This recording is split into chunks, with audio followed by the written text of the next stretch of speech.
Morning, everybody. We started last week to talk about what is considered by many to be one of the central issues which divided the Chassidim and the Mitnagdim. The Chassidim, the followers of the teaching of the Baal Shem Tov, and the Mitnagdim, those opponents of this new approach called Chassidut, particularly centered in Lithuania and Vilna, around the personality of Rabbi Eliyahu, the great luminary of Vilna, Gaon of Vilna, the Gra. And that particular issue is the issue of Torah Lishma. And the discussion begins with a Mishnah in Masechet Avot, Pirkei Avot, which says the following, that Rabbi Meir said that Kol Osek b'Torah Lishma, anybody who is involved with Torah for its own sake, Zochel Devrim Harbe, merits many things. There's all kinds of amazing benefits that accrue to a person if they learn Torah Lishma, Torah for its own sake. Now, I would like to access all those benefits from learning Torah Lishma, learning Torah for its own sake. So the question becomes, what is learning Torah for its own sake? So we started a discussion last week by looking at the really fascinating comment of the Sochachover Rebbe, who is a Chassidic Rebbe and also a tremendous Torah scholar, who wrote one of the most fundamental books on the laws of Shabbat. It's a book that deals with Jewish law, not with philosophy, but he does deal with some interesting philosophical issues in his introduction to the book. And in his introduction, as we saw last week, the author says that there's a widespread view out there that Torah Lishma, learning Torah for its own sake, is diminished if you learn Torah in a manner that you actually enjoy it. Right? Because if you're the way you learn brings you joy, particularly because you're being creative in the learning process. That's the type of learning which brings you joy, when you think about what you're learning and you critique it and you ask questions, you give creative answers. That type of process of learning makes you happy. It's fun, right? But there's this widespread view out there that says that's no longer learning Torah for its own sake, because if you learn Torah that way, then what are you motivated by? You're motivated by the pleasure that it gives you to learn Torah. So that's not really learning Torah for its own sake. You're not really doing it for the sake of fulfilling the mitzvah. You're doing it because it feels good, right? Feel good Judaism. Wouldn't that be great if we all engaged in feeling good Judaism by learning Torah all day?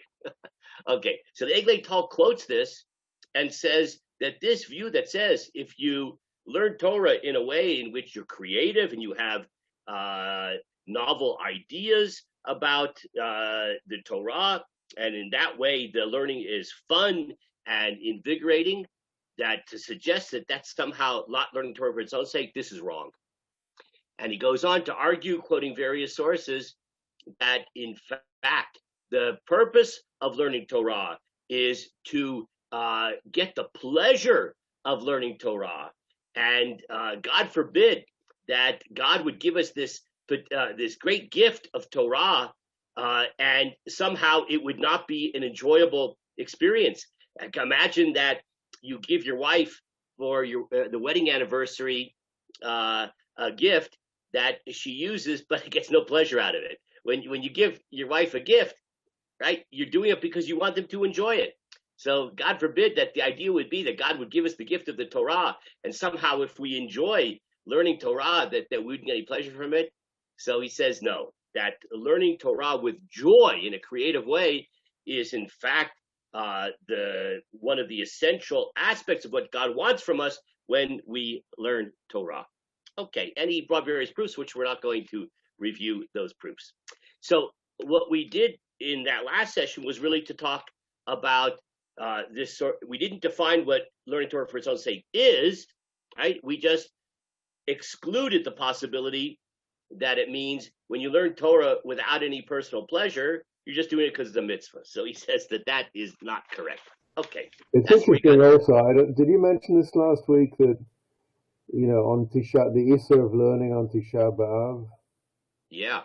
I didn't, but I'm glad you're raising that issue because so now that has actually nothing to do, right? It's No, not a it question of does. Torah It Lishma, does. but you're, yeah, I understand what you're saying. I mean, tell me if I'm wrong here. What you're suggesting, I think, is that the assumption is that Torah learning is a joyful experience. So Yeah. since it's a day in which you're not supposed to have joy, so you better learn things in a manner which is not going to give you joy, or the material is not a joyful material. Yeah. So you're bringing that as a proof. You see from here that the default assumption is Torah is a joyful experience, and that's what it's supposed to be. Outstanding. May I call you the Sakajava Rebbe? I I had a I had a neighbor of mine Yeah. that he was also from Europe, and his rabbi said to him, even on Tisha B'av, I can find you that you can say Dvar Torah and learn Dvar Torah. You know, a lot of people don't say in the morning they don't say any kind of Dvar Torah. He said, I can show you places that you can say Dvar Torah, and nothing is wrong with that. And Yeah. And that's thank you for that story. And as a matter of fact, that's how we do Poskin, except the Dvar Torah is supposed to be dealing with like Megillat Eicha, right? So it deals with the story of the destruction of the Beit HaMikdash, or to learn in a manner in which you're not being particularly innovative or creative. So we definitely should learn Torah and Tisha B'Av, but we have to be careful to do it in a way which we're not having great fun, right? Like we do in the Efrat Kol every day, we have great fun. So that would not be in the spirit of Tisha B'Av. So Danny, I appreciate the story, and I appreciate Danny your comment in terms of supporting the Sakajava Rebbe. Fine. Now what I want to do is go on to try to define. So what is Torah Lishma? What is Torah Lishma? Torah for its own sake. So we're going to start with, in some ways, the kind of the arch enemy of the Lithuanian-based opposition to Chassidic thinking, which was the first Lubavitcher Rebbe. He's not actually Lubavitcher Rebbe. He never lived in Lubavitch. He's not a Lubavitch. He was from a different town. Lubavitch only became later in Chabad history, centered there. So Rabbi Shner Zalman of Ladi, the town of Ladi, he was the arch enemy and the most fearful representation of Hasidut because he was a Talmudic genius. So he couldn't be dismissed as somebody who only thought that being a Jew meant to make a lot of l'chaims and dance and sing, right? It was hard to level that criticism against Rabbi Shner Zalman of Ladi, a great Talmud scholar, wrote a Shulchan Aruch, which we pointed out last week. Danny even showed us his Shulchan Aruch Harav. And furthermore, he happened to live geographically in an area which was Litvish. The Hebrew spoken by Chabad is a Litvish Hebrew. So it became sort of this great threat. Now, we're going to take a look at how he defines Torah Lishma in Tanya, the most seminal work of Chabad Hasidut. But it's a long analysis. It's extremely interesting, but I don't want to spend too much time plowing through the Hebrew text. So what I'm going to do is summarize it and then just read the part where he defines what Torah Lishma is. This is in the 5th chapter of the book Tanya, which to my mind and experience is the most profound analysis of what learning Torah is about. I recommend that you learn it inside the Sefer. It's really extremely powerful. In this chapter, chapter 5 of Tanya, the Alter Rebbe defines the distinction between doing a mitzvah, a practical mitzvah, on the one hand, and understanding Torah on the other hand. They're very, very different. How so? So he says the following. What happens when you do a mitzvah? When you do a mitzvah, you're taking your ability to act, let's say, and you're making it conform to God's will. So you're behaving in harmony with God's will. So God says, put on tefillin. So you take your ability to act and you put tefillin on your arm and your head and you fulfill the mitzvah. Beautiful. What's the significance of that? Significance is that I acted in harmony with God's will. And to put it in Kabbalistic language, which is what the Baal HaTanya does here, I used my capacity for action, expressing it specifically through a mitzvah. So that he calls, based upon Kabbalistic terminology, he calls that act of doing the mitzvah, putting on a tefillin, as an example here, a lavush, a garment. What's a garment? Why use that metaphor? Because when we look at a person, what do we see? Their clothing, right? You might have heard this expression, clothes make the man, right? That's the outer expression of the person is the way they dress.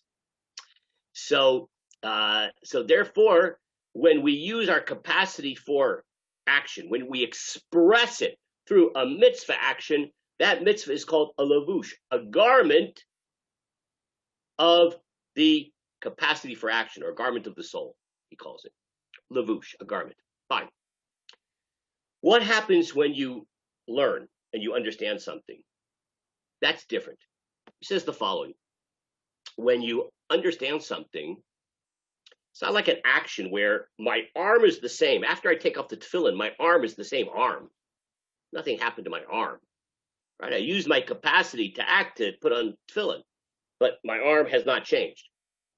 This is not the case when you learn something. When you learn something, you literally have taken an idea which existed outside of you. Let's say you're learning French. So you don't know any French. You study French. You now have in your mind, literally, this is not a metaphor, you have information in your mind that you didn't know before. That's the truth, right? And therefore, you're not the same anymore, literally. You have something inside of your brain, internal to you, which wasn't there before.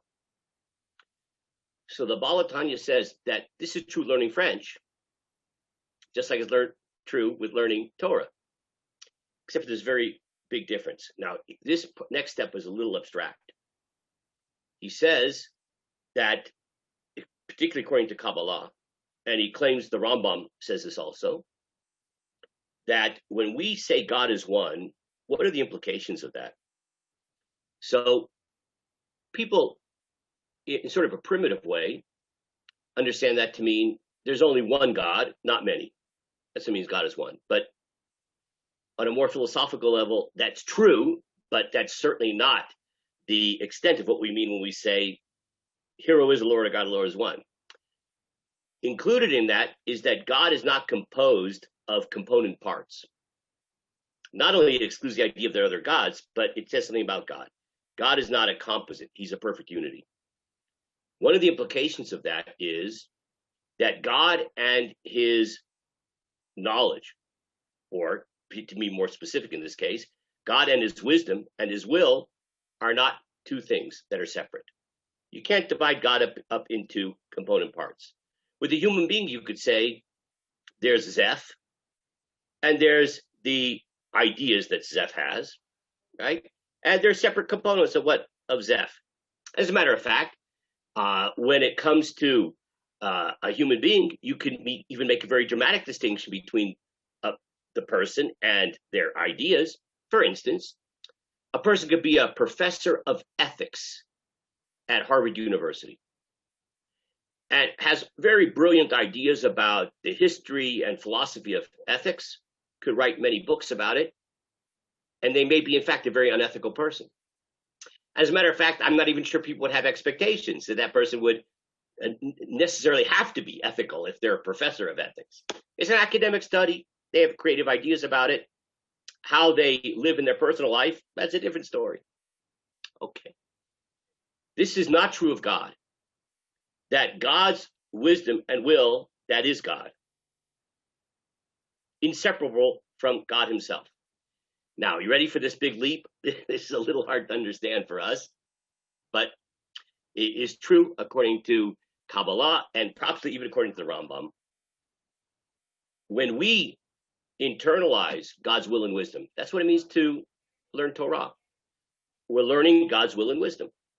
So if we learn a halacha, right, we attend Rav Yehoshua's shiur in the Efrat Kollel, and there's a halacha that now we didn't understand before. Now we understand it.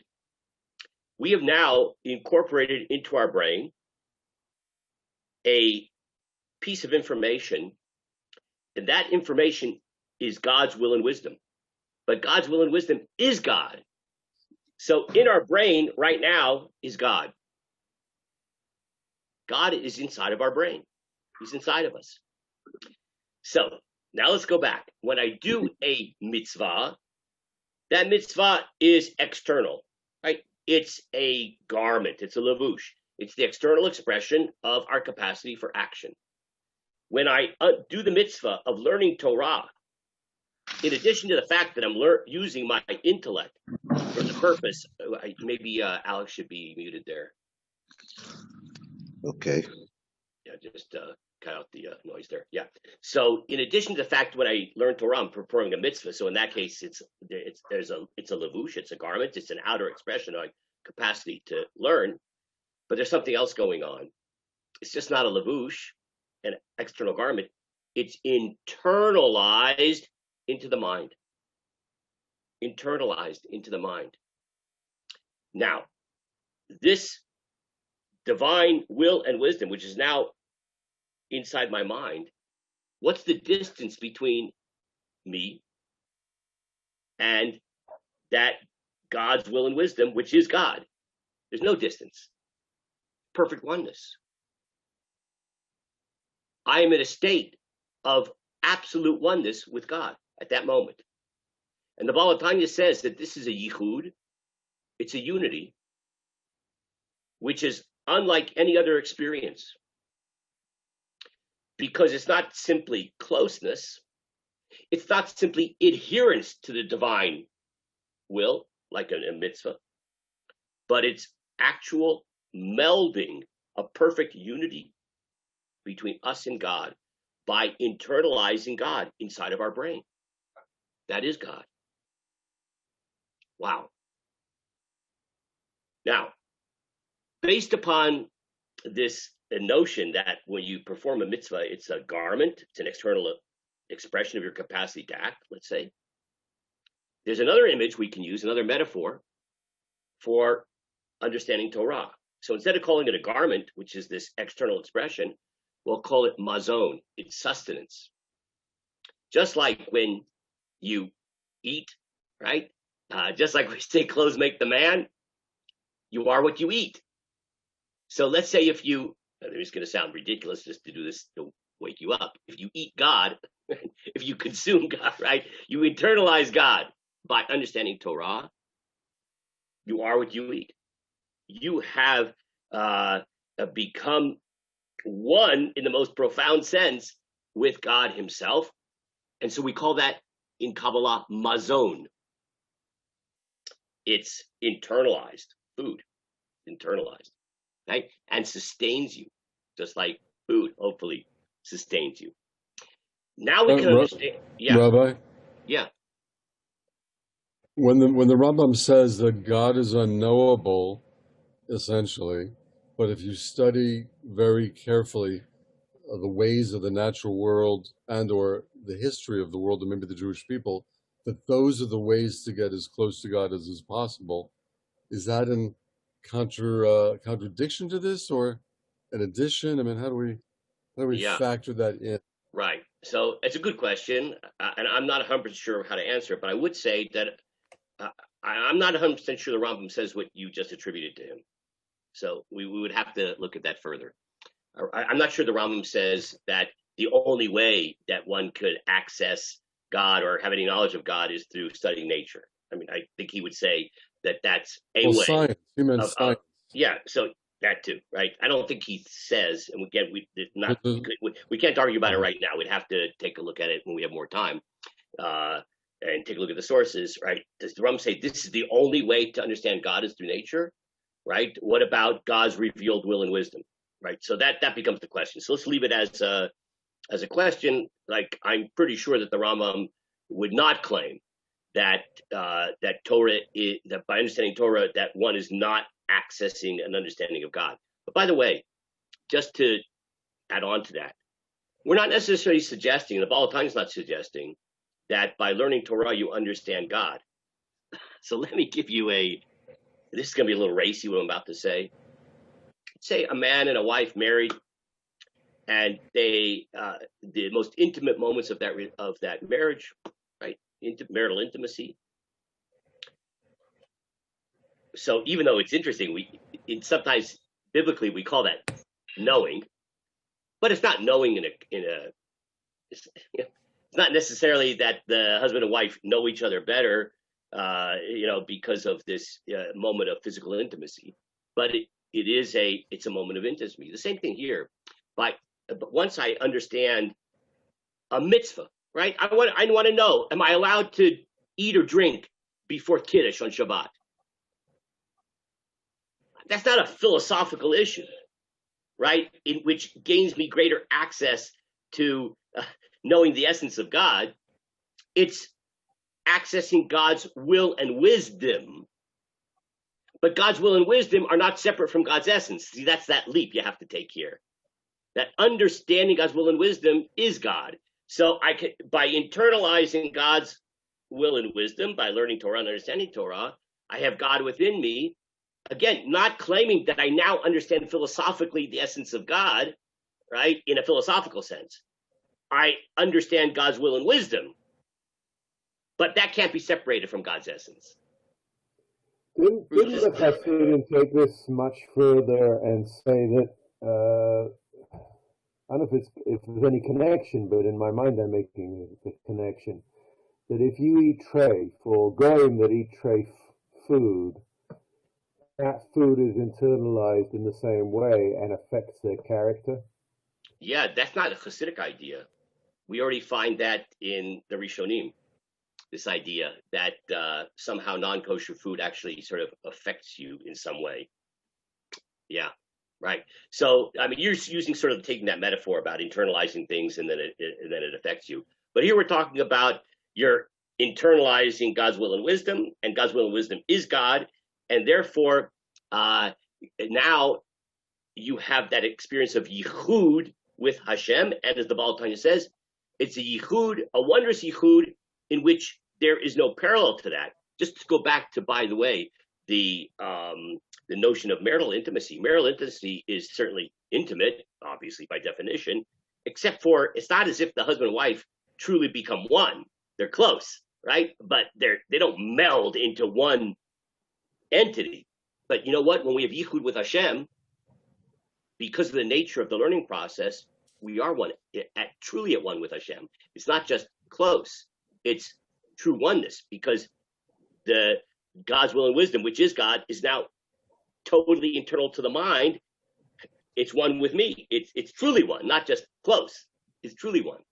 But isn't it really a filtered process of connection with God's will and wisdom?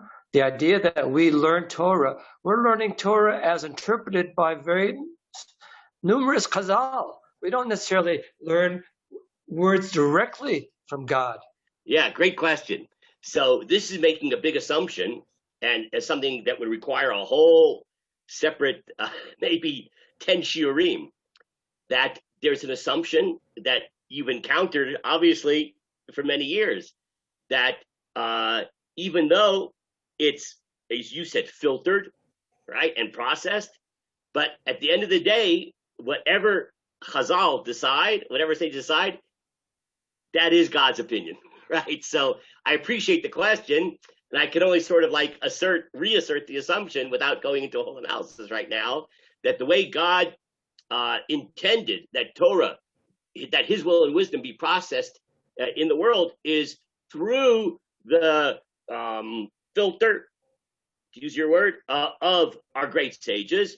And at the end of the day, that's what God's will and wisdom is. I'll just quickly refer to that famous story in the Talmud of the dispute between the sages about a certain oven, whether it is can contract tumah, impurity or not, right?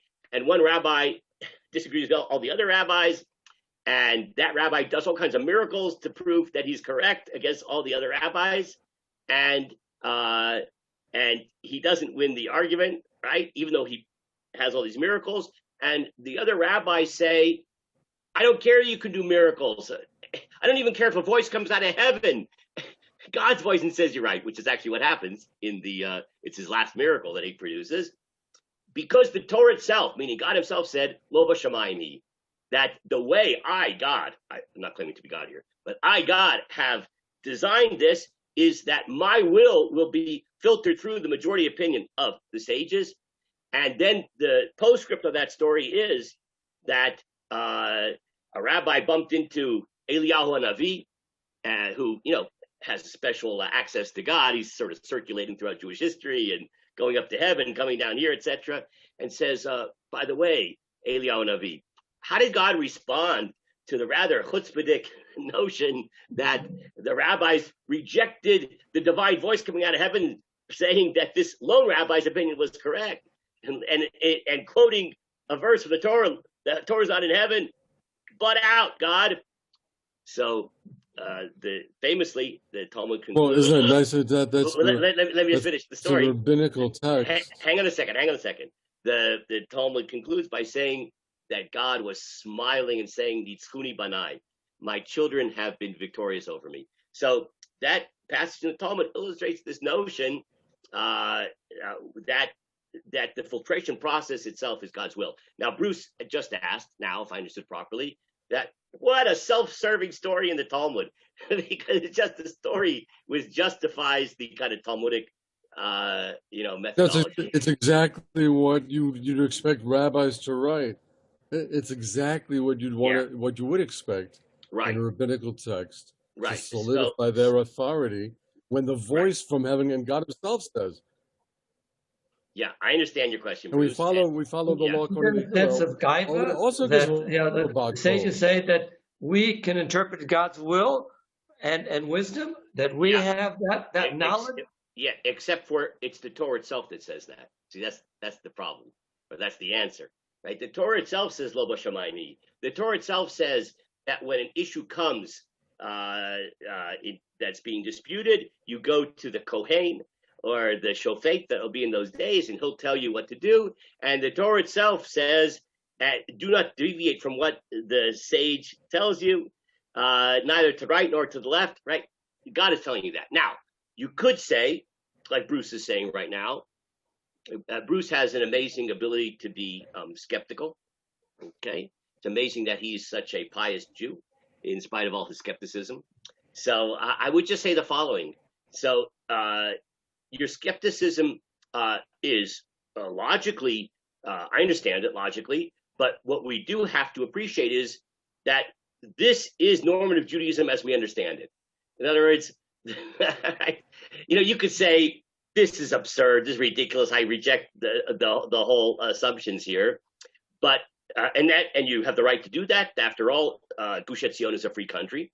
But on the other hand, if one wants to simply describe what is rabbinic Judaism in its classical formulation, what is its belief structure, this is an accurate description of the belief structure of classical rabbinic Judaism.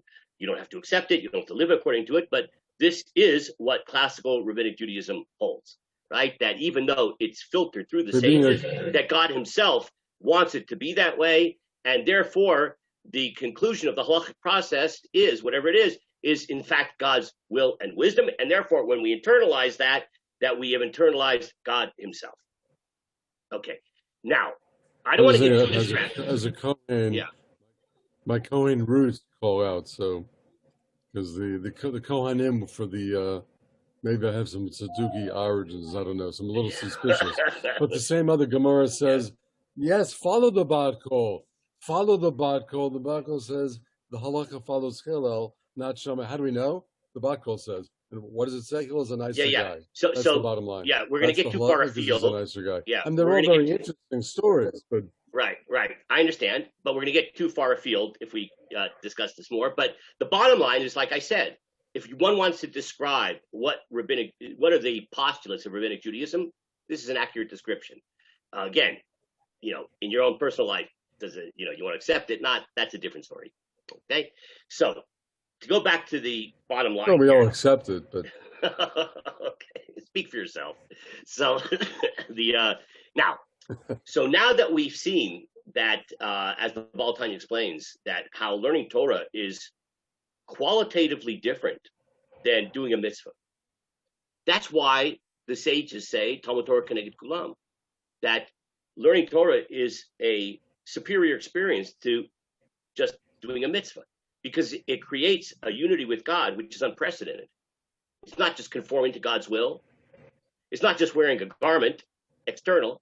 It's actually internalizing God within us and creating a state of unity. That's called dveikut. When you hear this term, dveikut, that Chassidut likes to talk about, that's what we're talking about, is this creation of a state of intimacy and unity with God.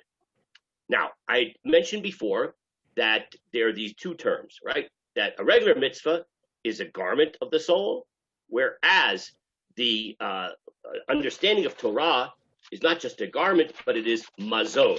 It is internalized. So now I want to just show you, if you'll take a look at source number 3 from the Tanya, this is the chapter that we just surveyed, and you take a look at the last paragraph there, he says the following: כמו שכתוב בעץ חיים שער מ"ד פרק ג' שלבושי נשמות בגן עדן הן המצוות והתורה הן המזון לנשמות שעסקו בעולם הזה בתורה לשמה. Okay, he quotes from a classical Kabbalistic work called Eitz Chaim that says the following: that the garments of the souls that are in Gan Eden, right, after 120 years, soul separates from the body, goes to Gan Eden. Now, I know this is a major concern for everybody here. What will my soul be wearing in Gan Eden? Very important question. You know, I don't want to look like a schlepper, right? Appearances are important. Clothes make the man. What's the soul going to be wearing? So this Kabbalistic book, Eitz Chaim, says that, in fact, the garments that we're going to wear in Olam Haba and Gan Eden are the mitzvot, the practical mitzvot. And you can understand that based upon this Kabbalistic image, right? The mitzvot are the external expression of the soul. Now, second most important question: what am I going to be eating? What's the cuisine there in Gan Eden? So this Kabbalistic work, Eitz Chaim, goes on and says, V'hatorah hi hamazon l'neshamot. And what am I going to be eating? What's the sustenance? The Torah that I learned in this world is the mazon, right? You can understand that based upon our discussion. But the Eitz Chaim goes on and says, but that's only true if the Torah was learned Torah Lishma, right? Let's just read that phrase again. V'hatorah hi hamazon l'neshamot shasku ba'olam hazeh b'Torah Lishma. And the sustenance of the souls will be, right, the Torah that we engaged in lishma, for its own sake. Now I got to know, what does it mean to learn Torah for its own sake? Because that's going to be my mazon. That's going to be my sustenance. So now the Baal Tanya goes on to explain. And he says, v'lishma. This is not Eitz Chaim anymore. It's not the Kabbalistic work. It's now the Baal Tanya explaining. He says, what does lishma mean? For its own sake. Haino kadei likshort nafsho laHashem. It means to unify, to bind one's soul with God, al yedei hasagata Torah, by understanding, by perceiving the Torah. Ish kafi sichlo, everybody in accordance with their level. See, you hear what he just said? What is Torah Lishma? Learning Torah Lishma is when I learn Torah for the purpose of experiencing that mystical unity with God, which can only be experienced through the internalization of God's will and wisdom, which is God himself. And therefore, that experience creates this dveikut, this intimacy with God. And that's what it means, Torah Lishma. I'm learning Torah in order to achieve that state of unity with God. Okay, everybody got that? And this is typical of, though much more analytically presented, but you'll find this idea of learning Torah for the sake of dveikut, of intimacy with God, throughout Chassidic literature. Now, let's go on. This idea of that I'm learning Torah in order to experience this mystical unity with God, dveikut, yichud, is so central to the philosophy of Chassidut that the Baal Tanya goes on to say, and I just want to show you one other really interesting idea based upon this. He says that when you learn Torah, you should do the following. He says that you should take a break. If you take a look on in source 4, we'll just do it in English just to go fast. And in my the way mine print is on page 5 and it's source 4. This is chapter 41. It's all the end of Tanya. See, the paragraph says, however, when he studies for a number of consecutive hours, what happens if you're like the Efrat Kollel? You're going to devote hours upon hours of learning Torah. He says, you better take some breaks. Not a break to go to the restroom or drink a cup of coffee. But what?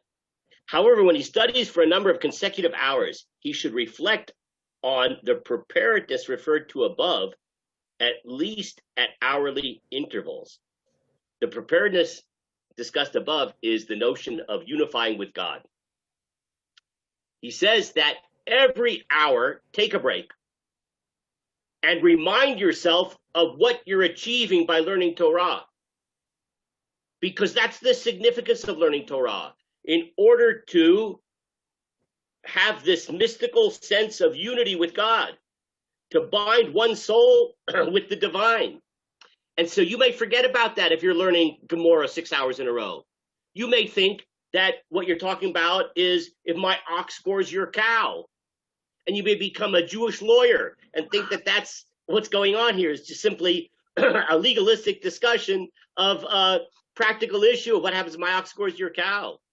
Now, it is true that you're talking about if my ox gores your cow. But what you're really doing is talking about what does God want in a case where my ox gores your cow. And that expression of God's will and wisdom is God. So when I learned that topic in the Talmud, I am experiencing and achieving dveikut with Hashem, this mystical communion, mystical clinging with God. And that is Torah Lishma.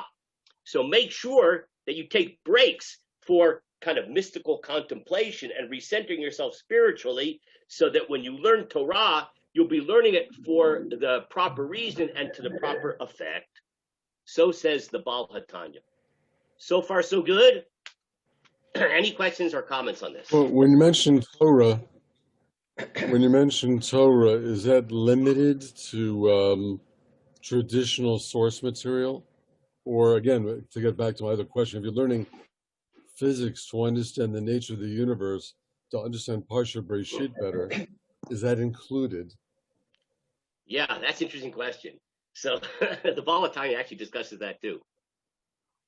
So the Baal HaTanya explains that, I mean, don't get me too distracted. So I'll just say like one sentence and I don't want to pursue it after that. He says an unbelievable thing. He says that if a person learns Chochmat Umot Ha'olam, the wisdom of the Gentiles, science, okay? If you're learning it because it's interesting, that's called Dvarim B'Telim. It's a waste. And you're actually transgressing the mitzvah, the transgression of Bitul Torah, nullification of Torah. Okay, so says the Baal HaTanya. But then he goes on to say, but if you are learning science in order to make a living, which is a mitzvah, believe it or not, or in order to better understand Torah, then that in fact transforms it into a mitzvah.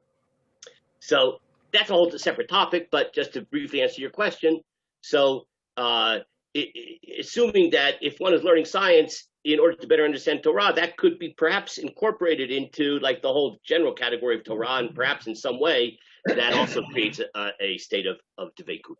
Okay, I want to just show you now one more Chassidic source, really interesting Chassidic source, in the same vein, but with a little bit of a nuance. After we do that, we're going to skip over to the Mitnagdim. What did the Vilna Gaon say about this? Why did this become a bone of contention? So you'll see in just a moment how the school of Mitnagdim approached this issue in a very different way. But first, I want to do one more Chassidic source. Yes, I'm sorry, someone was going to say something? Okay, take a look at now source number 5.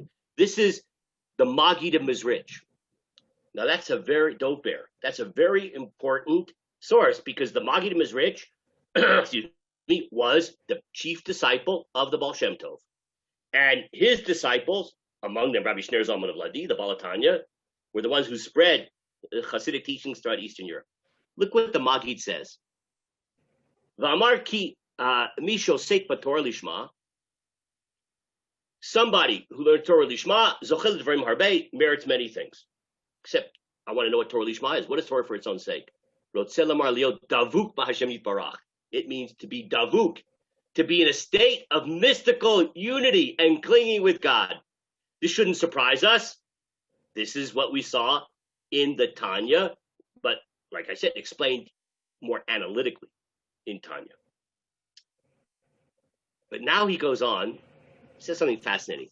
V'tamid kol higayon libo b'Hashem yitbarach. It should be that while you're learning Torah, that your heart, your mind, should be always contemplating God.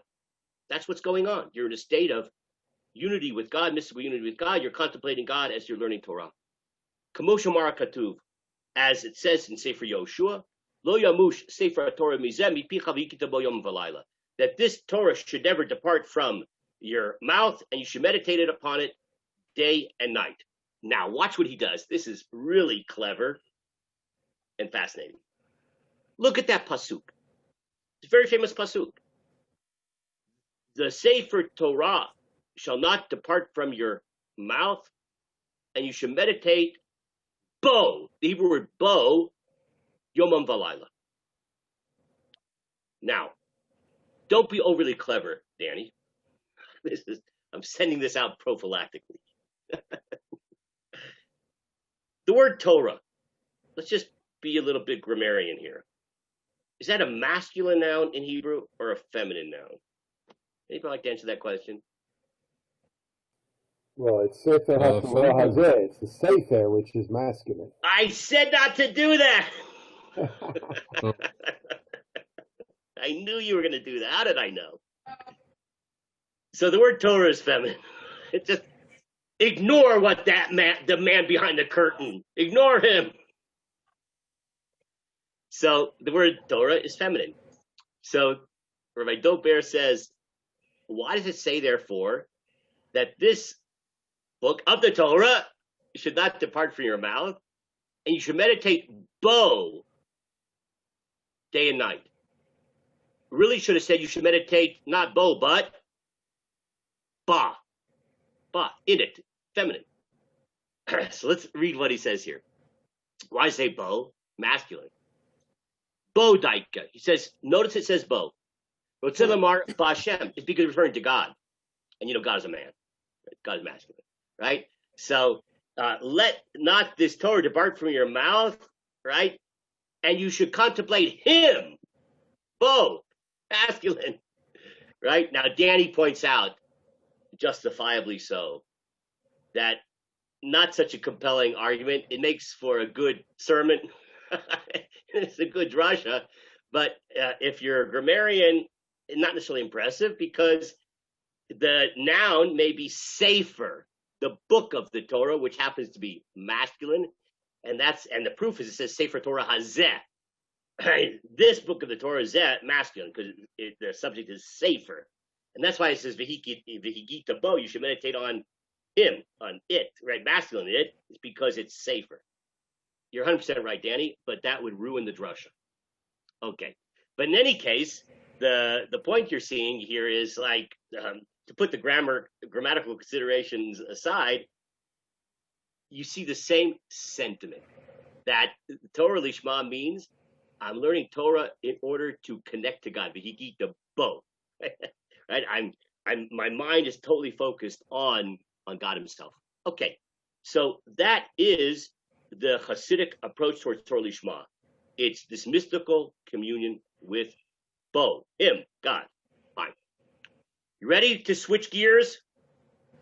What did the Mitnagdim say?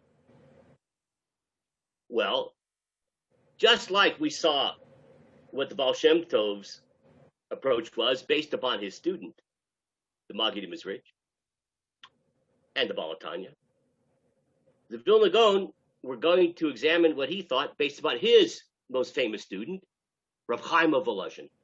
Rav Chaim of Volozhin wrote a book which was a mitnagdic, if I can make up an English word, mitnagdic response to Tanya.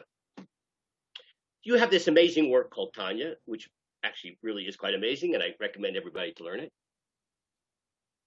Do the mitnagdim have a text which can express what does it mean to be an opponent of Chassidut, Lithuanian Talmudism, if we could call it that?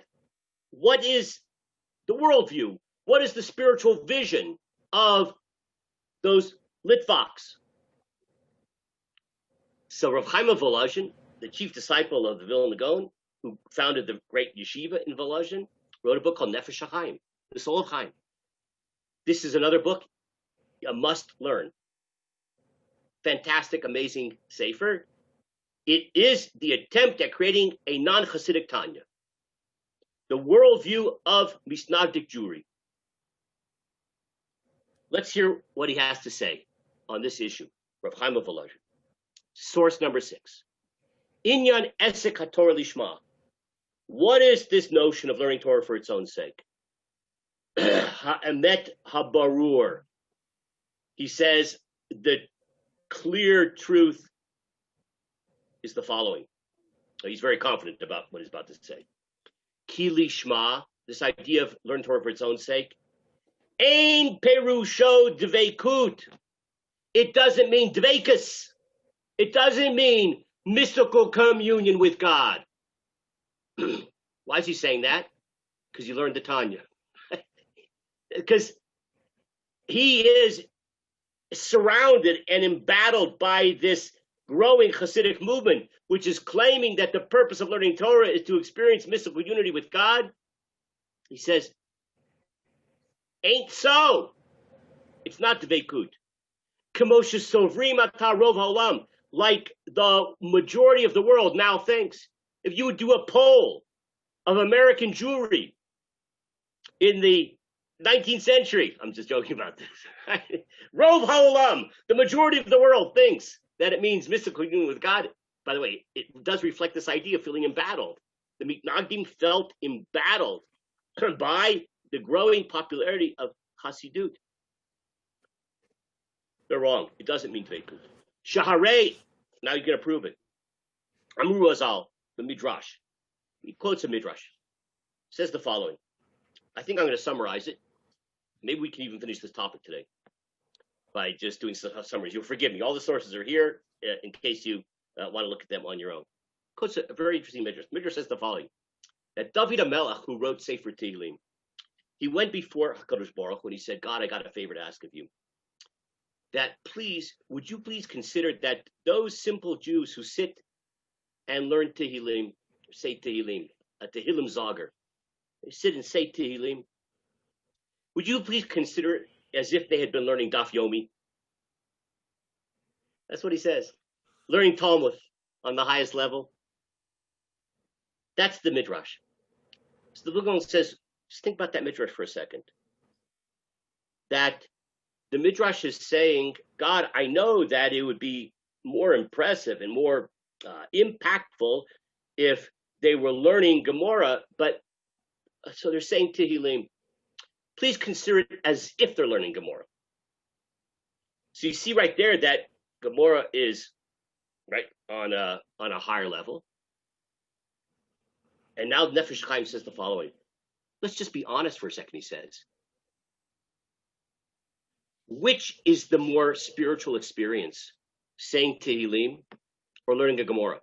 Which experience is going to lead you to feel greater closeness to God, Tehillim or Gemara? Which experience is going to lead you to tears and spiritual inspiration? Saying Tehillim or learning Gemara? Now, maybe Bruce, the answer would be Gemara, but that's weird. For most people, the context and content of Tehillim is overtly spiritual. It's overtly spiritual. That's the content. So you see from this midrash that if in fact Torah Lishma meant that I'm going to experience dveikut with Hashem, you'd be better off saying Tehillim all day long and not learning Gemara. It's more spiritual, more dveikut with Hashem. But you see from this midrash that David HaMelech asked God for a favor to consider saying Tehillim as if they were learning Gemara. Really interesting proof. And now he says something really practical. He says the following, that he says, let's be real for a second. If you're overly spiritual, you will not be able to learn Gemara. How so? There are a lot of Gemaras, as everybody here has experienced. You attended a Gemara shiur. You have to be really sober and awake. It's complicated logically. So Nefesh HaChaim says, chief disciple of Vilna Gaon, if you are in a spiritual state of exaltation, you will not be able to learn Gemara. It's a mutually contradictory experience, because a person who's experiencing some kind of state of spiritual exhilaration and kind of a spiritual high is not going to be focused intellectually on logical thinking. They're just high. The logical thinking to be able to understand Gemara requires calm, focused, intellectual, not spiritual exaltation. So these are the arguments that Nefesh HaChaim makes to show you that Torah Lishma is not a spiritual state of ecstasy. But he doesn't define what it is, except for, I'm going to show you what he says it is. Rabbi, yes. I have a CD daf that has it in Yiddish, Hebrew, and English, and it's got everything on it, that all kinds of different things on it.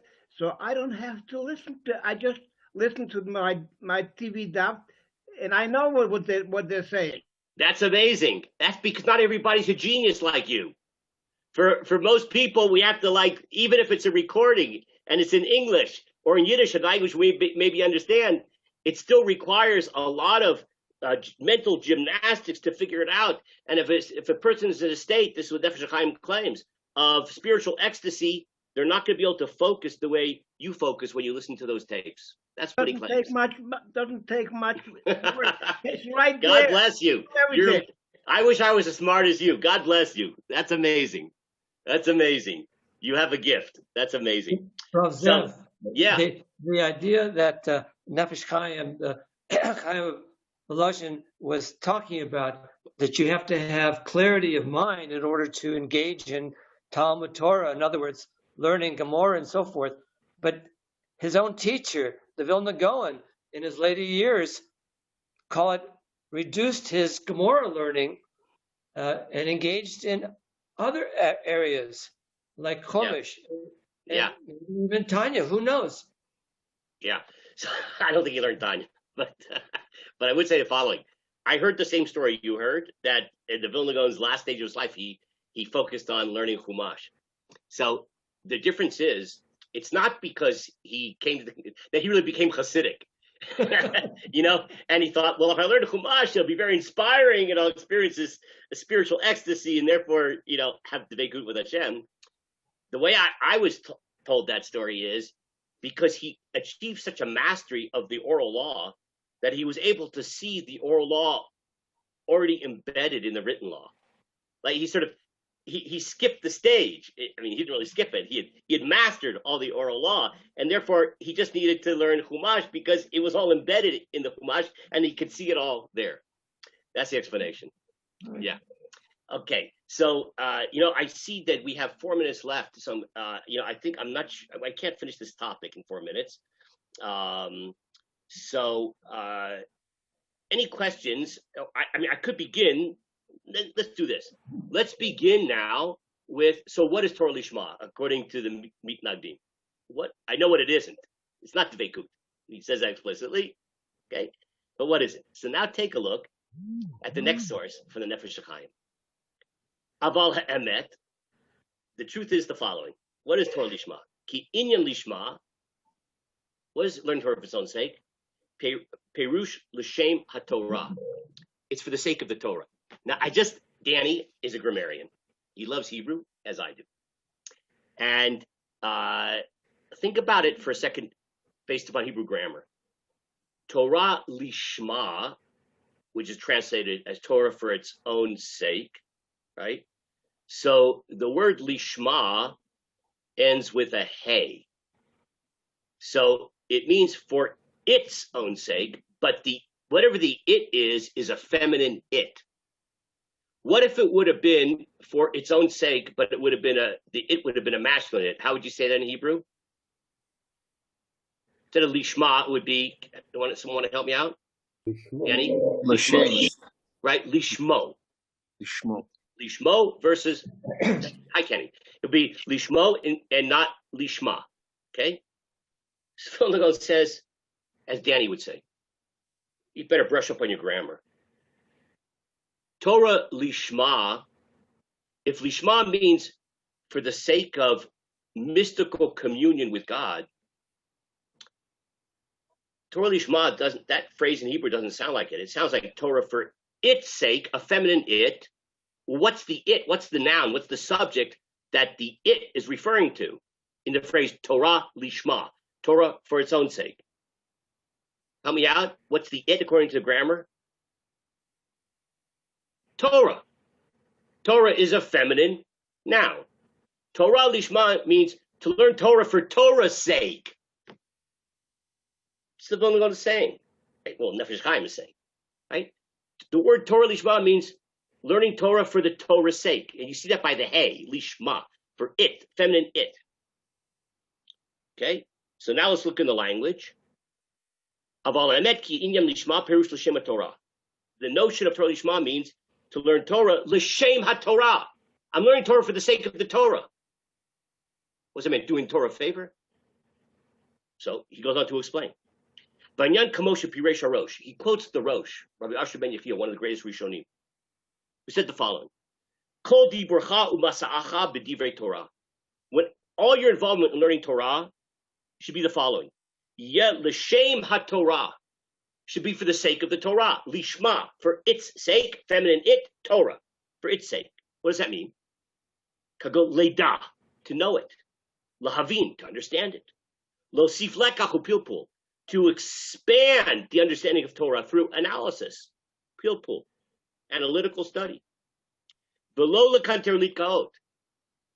What would be the opposite? To learn Torah in order for your ego, or to have power, or whatever, some ulterior motive. That would be Torah Lishma. Torah Lishma means for the sake of the Torah, to expand the understanding of Torah. That's what Torah Lishma means. That's interesting. So we've removed it from some kind of mystical experience. I'm doing it for the sake of Dveikut, to Torah Lishma means, and it's supported by the grammar, to learn Torah in order to create greater understanding and clarity of the Torah, for the sake of the Torah. Let's pause right there, and we will go on next week with our last analysis of this issue to further try to understand the non-Chassidic view towards this. And then, interestingly enough, we're going to take a look at how Rav Kook weighs on this, and we're going to decide, is Rav Kook a Misnagid or a Chassid? And I'll let you decide that when we see that next week. Have a great rest of the week, everybody. Take care. Bye-bye. Thank you. Thank you. My pleasure.